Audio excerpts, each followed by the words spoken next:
بسم الله الرحمن الرحيم مع الشريط الأول وسورتي الفاتحة والبقرة. وإذا قرئ القرآن فاستمعوا له وأنصتوا لعلكم ترحمون. أعوذ بالله من الشيطان الرجيم. بسم الله الرحمن الرحيم. Dengan menyebut nama Allah yang Maha Pemurah lagi Maha Penyayang. Alhamdulillahi Rabbil Alamin. Segala puji bagi Allah, Tuhan semesta alam. Ar-Rahmanir Rahim. Maha Pemurah lagi Maha Penyayang, Maliki Yaumiddin. yang menguasai hari pembalasan. Iyyaka na'budu wa iyyaka nasta'in. Hanya kepada Engkaulah kami menyembah, dan hanya kepada Engkaulah kami mohon pertolongan. Ihdinas siratal mustaqim. Tunjukilah kami jalan yang lurus, Siratal ladzina an'amta 'alaihim ghairil maghdubi 'alaihim waladdallin. yaitu jalan orang-orang yang telah Engkau anugerahkan nikmat kepada mereka, bukan jalan mereka yang dimurkai Yahudi, dan bukan pula jalan mereka yang sesat Nasrani.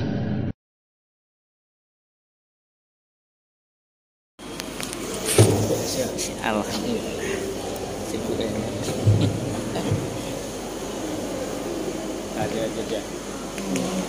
Assalamualaikum warahmatullahi wabarakatuh.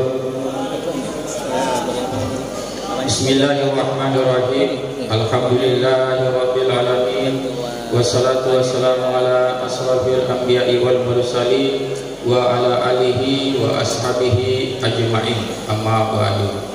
Terutama-utama marilah kita memanjatkan puji syukur kehadiran Allah Subhanahu wa ta'ala yang pada malam hari ini, malam ke-20 Ramadan, kita masih diberikan kesempatan, kesehatan, kenikmatan iman dan Islam, sehingga kita dapat melangkahkan kaki kita menuju Masjid Syuhada, melaksanakan kewajiban kita yaitu sholat Isya secara berjemaah, dan insya Allah nanti akan dilanjutkan dengan sholat tarawih dan witir secara berjemaah.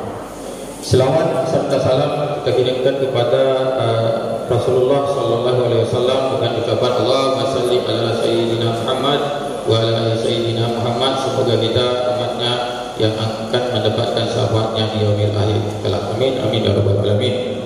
Sebelum pelaksanaan sholat tarawih dan witir, kami dari panitia akan menyampaikan laporan keuangan. Adapun pendapatan malam ke 19 Ramadan sebesar Rp445.000.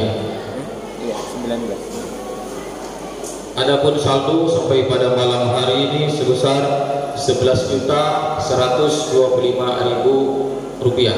Semoga apa yang Bapak Ibu berikan ke masjid ini akan dibalas berlipat ganda oleh Allah Subhanahu wa taala. Amin amin ya rabbal alamin.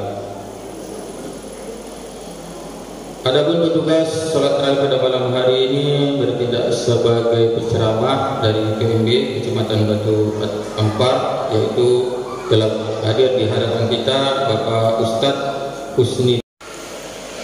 Assalamualaikum warahmatullahi wabarakatuh.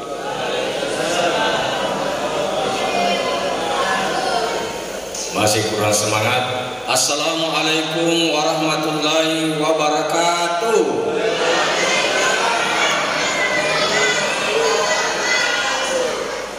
Terima kasih. Alhamdulillah, bersyukur kita kepada Allah Subhanahu wa ta'ala. Allah begitu sayang, begitu cinta kepada kita. Kasih sayangnya yang tak terbatas.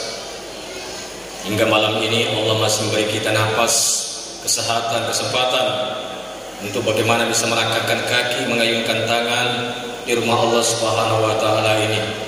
Alhamdulillah, cukup indah, cukup megah daripada beberapa waktu yang lalu ketika saya di sini.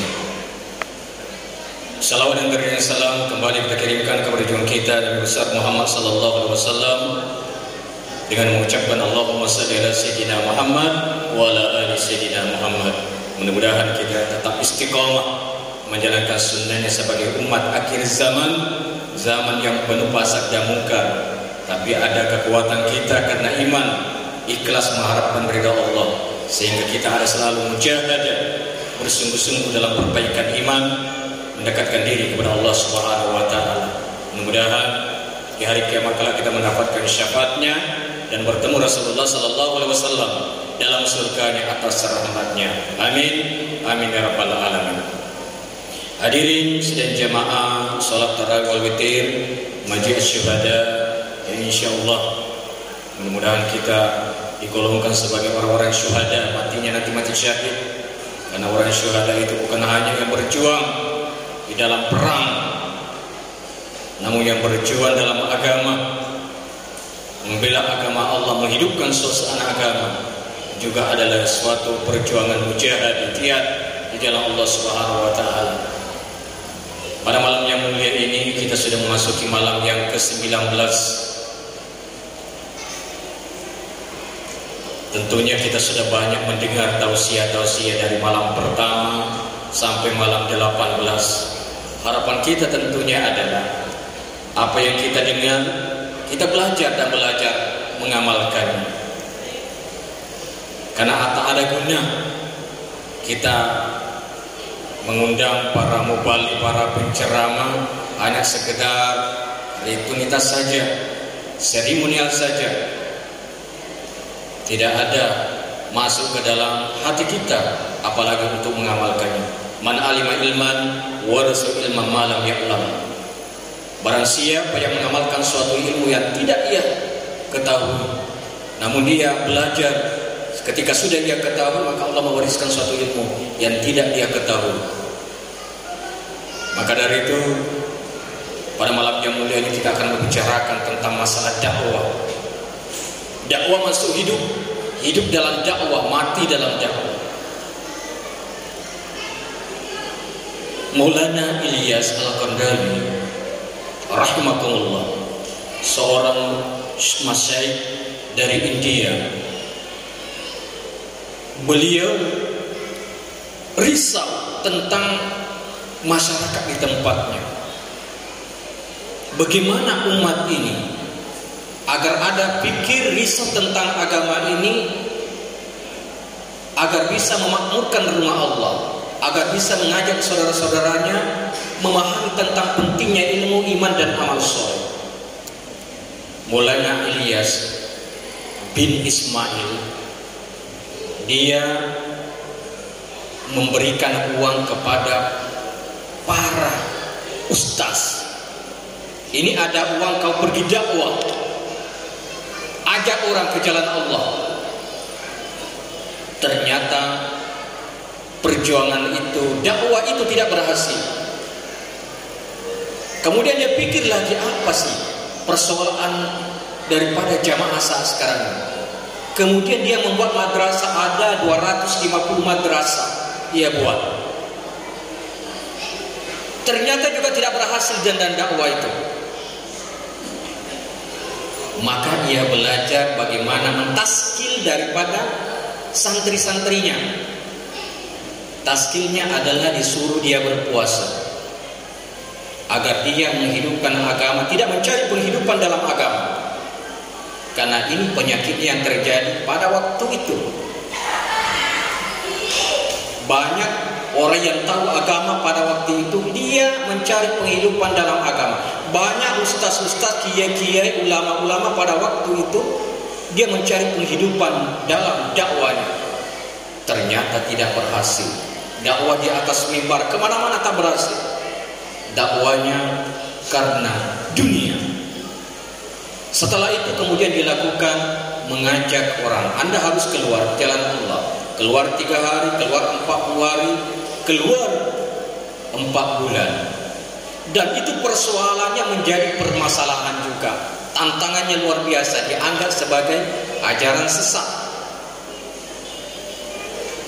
Dianggap ajaran sesat. Lalu disampaikan sebenarnya harus bagaimana memahami dakwah. Dakwah itu asalnya dakwatan. Dakwah itu mengajak, bukan mengejek. Dakwah itu membina, bukan membinasakan. Dakwah itu indah, berkasih sayang. Tidak boleh menceritakan aib seseorang, buruk seseorang. Tidak boleh menampakkan kebaikan-kebaikan kita karena dia. Karena itu semuanya daripada sifat-sifat kemunafikan. Dan alhamdulillah, betul bahwa dakwah itu diibaratkan seperti kita membuka hutan belantara. Lalu kita buat ladang. Di sana pasti ada ular berbisa, ada binatang-binatang lain. Artinya tantangannya luar biasa. Tapi ketika dakwah dihidupkan betul-betul karena agama, karena ikhlas, karena Allah Subhanahu wa taala, dakwah ini maksud hidup. Hidup dalam dakwah. Dakwah yang membawa kita iskariman aw syahidan. Hidup mulia, mati syahid. Wal takum minkum ummatun yad'una ila khair wa ya'muruna bil ma'ruf wa yanhauna 'anil munkar wa ulaika muflihun. Serukanlah kebaikan, cegah kemungkaran agar kita mendapatkan keberuntungan. Karena Allah sudah janjikan kepada kita, jamaah yang dimuliakan Allah Subhanahu wa taala, kuntum khaira ummatin ukhrijat linnas. Kalian adalah umat yang terbaik di antara manusia. Siapa? Inilah umat Nabi Muhammad. Umat yang terbaik umat Nabi Muhammad siapa? Ta'muruna bil ma'ruf, menyerukan kebaikan, menyerukan yang baik. Wa tanhauna 'anil munkar, dan mencegah kemungkaran. Wa tu'minuna billah, dan beriman, yakin, percaya kepada apa yang usaha dalam dakwah. Inilah hadirin yang dimuliakan Allah Subhanahu wa taala. Maka ini zamannya sekarang, kita tidak boleh lagi bagaimana menganggap saudara-saudara kita ketika dia menghidupkan agama, ketika dia membuat suatu karkun, membuat suatu taskil, bayan dan lain sebagainya, menghidupkan suasana agama. Apalagi sampai-sampai kita membidah-bidahkan, merasa diri kita inilah ibadah saya yang paling baik. Orang lain yang anggap bid'ah adalah anjing neraka, tempatnya adalah neraka. Bukan lagi zamannya. Saat sekarang kita harus berkasih sayang. Kalau kita umat ini mau menjadi umat yang terbaik, tidak ada kita diadu domba daripada orang-orang lain, orang-orang komunis Cina utamanya. Karena ini yang terjadi di negeri kita yang tercintai. Umat Islam harus bersatu. Beda organisasi tidak ada persoalan, tidak ada masalah. Beda daripada suatu ajaran, pemahaman, tak ada masalah.